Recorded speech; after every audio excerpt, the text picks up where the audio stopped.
Hi everybody, Deb Tucker here from Studio 180 Design. If you are anything like me as a quilter, when I get a tool in my hand, the first thing I do is learn how to use the tool. And then I say to myself, what else can I do with this tool? And that's what we're going to talk about today in this video.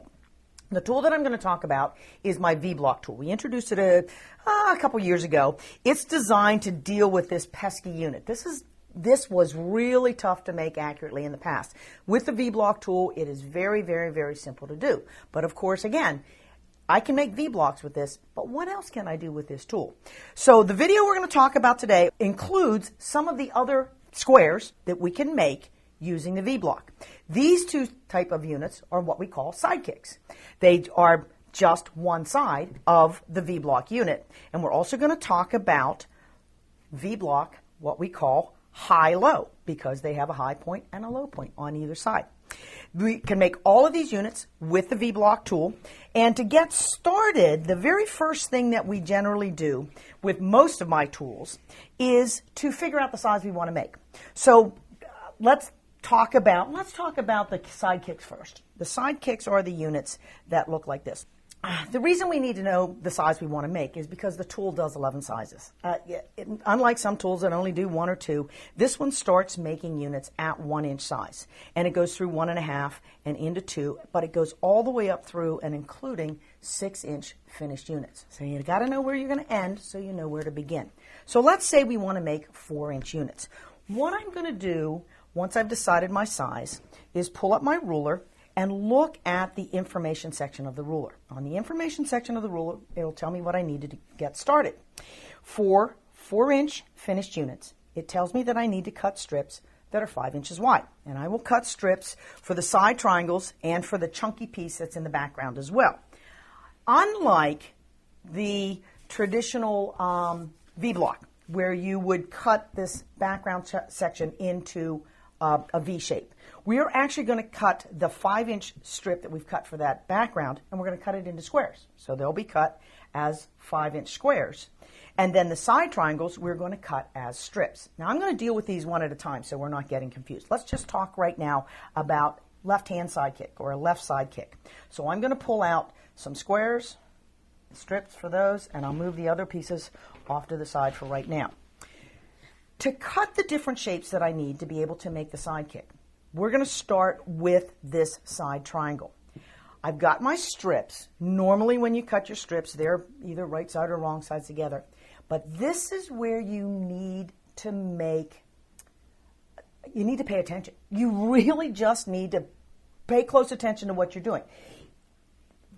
Notice that these are angled in 2 different directions. They are mirror images of each other. How you cut will determine whether you're going to make a sidekick left or sidekick right. If you want to make the sidekick left with your strips, what you must first do is take your strips and stack them so that they're all going in the same direction. These need to be stacked, all going right side up on your cutting mat. And the reason we do that is because we don't want anything going off in that other angle. Once we've taken the strips and we've stacked them right side up, clean up the edge if you need to clean up the edge. But then you're going to take your ruler. You're going to line up this broad, solid line right there. And it says right on the ruler, cut line for the side triangles. Once you've lined that up, take your cutter, make your angle cut. And what you'll then have are triangles that face in the same direction. Now, after you've made your first cut, if you're familiar with the V-block tool, you'll know that for your second cut, you simply take the ruler, you rotate it 180 degrees, line up the base of the ruler with the base of your strip and the second diagonal right there to cut the next pair of side triangles. Well, actually not a pair, the next 2 side triangles, but they're all the same way. So that's how you would cut the side triangles for a left-hand unit. Let's talk about the other side triangles before we talk about the chunky piece. So we'll move those off to the side. Let's talk about making a right-hand sidekick unit. I've got my squares. Those are off to the side. I must still take the strips and stack them so that they're all going in the same direction. I have to flip them over so that they're all lined up. And you can cut as many as you want, but they all have to be in the same direction. But to be able to cut this right-hand sidekick, I have to take my strips, flip them over on the mat so that the wrong side is facing up. Do the same process. Take the ruler, rotate it around, put the broad line that says cut line for the side triangles, make your first cut. Once you've got that, take your ruler, do a 180-degree rotation, put the base of the ruler at the bottom of the strip, put the guideline that goes into the corner there, make your second cut. Now I'm showing you right-handed cutting. Remember, there's always left-handed cutting instructions in your handouts, or in the instructions that come with the ruler, and there's also left-handed instructions in the V-block video. So if that confuses you as a left-hander. But what you're going to see is, now you're going to have those side triangles that face in the correct direction for you to be able to make a right-hand side kick. Now that's how we do the triangles. That's pretty easy. Right side up and wrong side up. Let's come back, talk about the left-hand side kick. This is the unit that we want to make. We've cut the side triangles. They're off to the side. This chunky piece that goes in the back, you must take those squares. Most often they're going to be right and wrong sides together. You need to arrange them. This is important. Pay attention here. Arrange them so that they are all going in the same direction. These are all right side up. When I cut my side triangles for the left-hand side kick, they were all right side up. When I cut my chunky piece, it's going to be right side up as well. When I go to cut the chunky piece, instead of putting the broad line on that I did for the side, what I'm going to do is on the edge of the square, I'm going to put the dashed line. It says on there it's the fold line for the side triangle, but we're going to use that fold line as our guidepost. Line them up, make your cut, and you can see now you are going to have pieces that are going to be easily lined up one to the next when you go to do your sewing. So that's the left. I'm going to move those off to the side. I'm going to eventually put those together and sew them up into a project. Let's put those over there. For the right-hand side kick, which is what we were talking about here, we've cut those side triangles with the wrong side up. Take my squares, my 5-inch squares. I'm going to stack them so that they're all going in the same direction.